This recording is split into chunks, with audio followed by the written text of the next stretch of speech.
Good morning guys. Online classes में एक बार आपका फिर से मोस्ट वेलकम एक नए टॉपिक के साथ। अभी तक जो अपन ने पढ़ा था वो था अपन थर्मोडाइनमिक्स अपन ने स्टार्ट की थी, और थर्मोडाइनमिक्स की जनरल टर्मिनोलॉजी के बारे में अपन ने डेफिनेशन एंड जनरल टर्मिनोलॉजी के बारे में अभी तक अपन पढ़ चुके हैं। सिस्टम और सिस्टम सराउंडिंग एंड यूनिवर्स, इनकी डेफिनेशंस और इनके बारे में अपन ने थोड़ा कुछ देखा था अभी तक। अब आज अपन टॉपिक स्टार्ट करेंगे टाइप ऑफ सिस्टम। देखो देखो मैटर और एनर्जी के बेसिस के ऊपर जो सिस्टम को है वो 3 पार्ट्स के अंदर डिवाइड किया गया है। फर्स्ट है आपका ओपन सिस्टम, सेकंड है आपका क्लोज सिस्टम एंड थर्ड है आपका आइसोलेटेड सिस्टम। देखो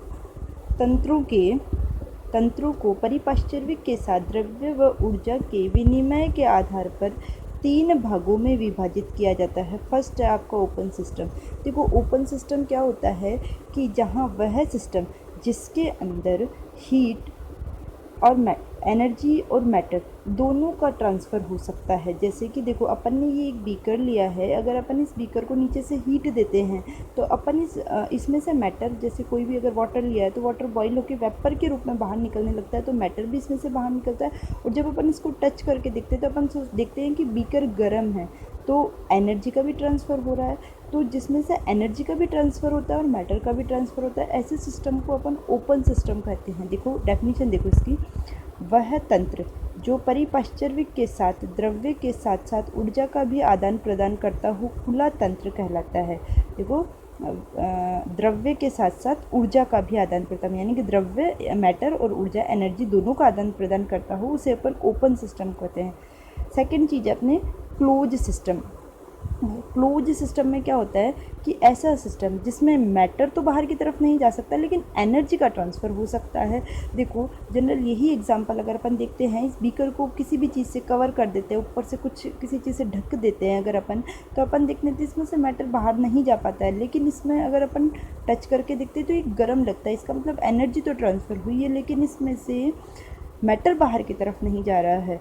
तो इस चीज़ को अपन बोलते हैं क्लोज सिस्टम, यानी कि वह तंत्र जिसमें परिपार्श्विक के साथ ऊर्जा का विनिमय तो होता है, यानी कि एनर्जी तो ट्रांसफ़र हो रही है किंतु द्रव्य का आदान प्रदान संभव न हो, तो वह बंद तंत्र कहलाता है। अब थर्ड आपका आइसोलेटेड सिस्टम, विलगित तंत्र। देखो विलगित तंत्र क्या होता है, जिसमें से न तो बाहर हीट का ट्रांसफ़र, न तो बाहर एनर्जी का ट्रांसफ़र हो पाता है, न ही बाहर मैटर का ट्रांसफ़र हो पाता है। अगर अपन एक एग्जांपल देखते हैं तो अपन देखते हैं कि अगर अपन थर्मस देखते हैं तो थर्मस को जब अपन कोई भी गर्म चीज़ उसके अंदर डालते हैं, जैसे कि अगर अपन ने चाय वगैरह उसमें कुछ डालते हैं तो उसमें से ना अगर अपन टच करके देखते हैं तो वो अपन को गर्म नहीं लगता है, यानी कि एनर्जी का ट्रांसफ़र नहीं होता है। और ऊपर से कवर करके रखते हैं तो उसमें से मैटर भी बाहर नहीं निकल पाता है।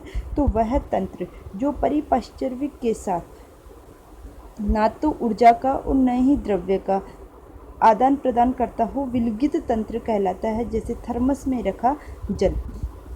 नेक्स्ट चीज़ है, ये आपके 3 टाइप्स थे सिस्टम के।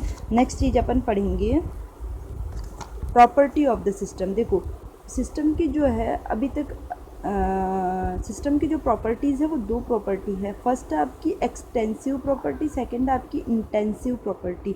देखो एक्सटेंसिव प्रॉपर्टी वो प्रॉपर्टी होती है जो क्वांटिटी के ऊपर डिपेंड करती है, यानी कि सिस्टम की क्वांटिटी में कोई फ़र्क पड़ रहा है तो क्वांटिटी के ऊपर डिपेंड करती है, उसे अपन बोलते हैं एक्सटेंसिव प्रॉपर्टी।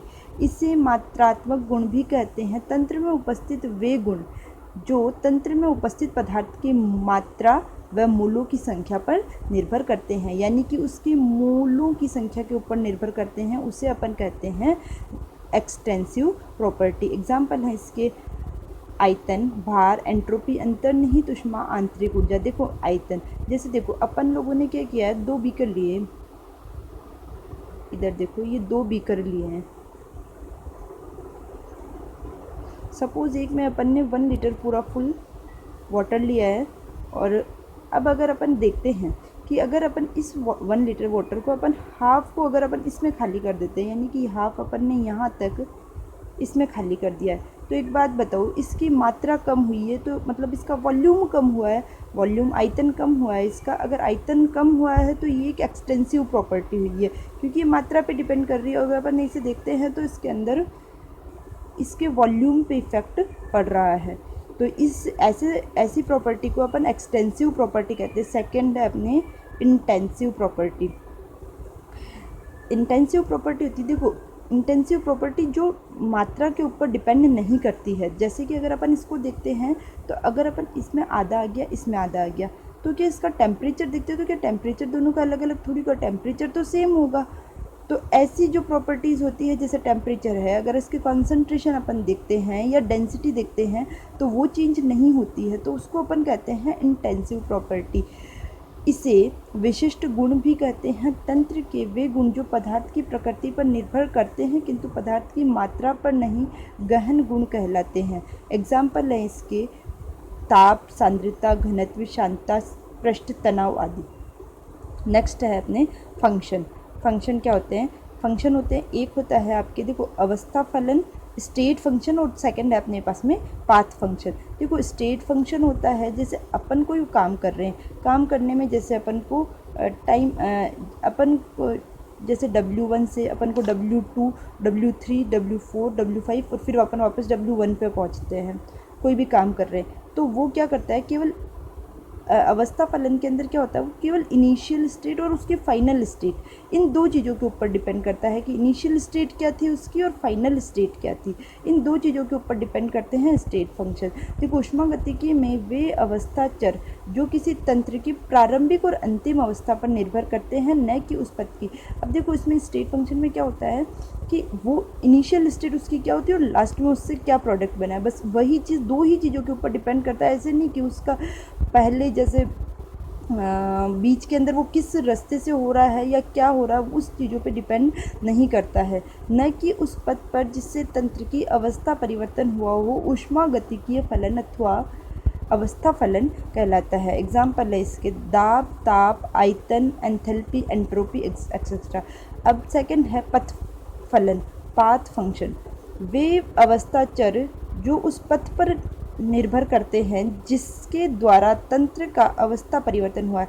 अब देखो अपन ने कोई भी काम किया है, जैसे अपन ने W1 से W2, W3, W4, फिर अपन वापस W1 पे पहुंचते, तो उस पूरे पथ के ऊपर डिपेंड करती है, उससे अपन बोलते हैं पथ फलन। वे अवस्था जो उस पथ पर निर्भर करते हैं जिसके द्वारा तंत्र का अवस्था परिवर्तन हुआ हो, उसे पथ फलन कहते हैं।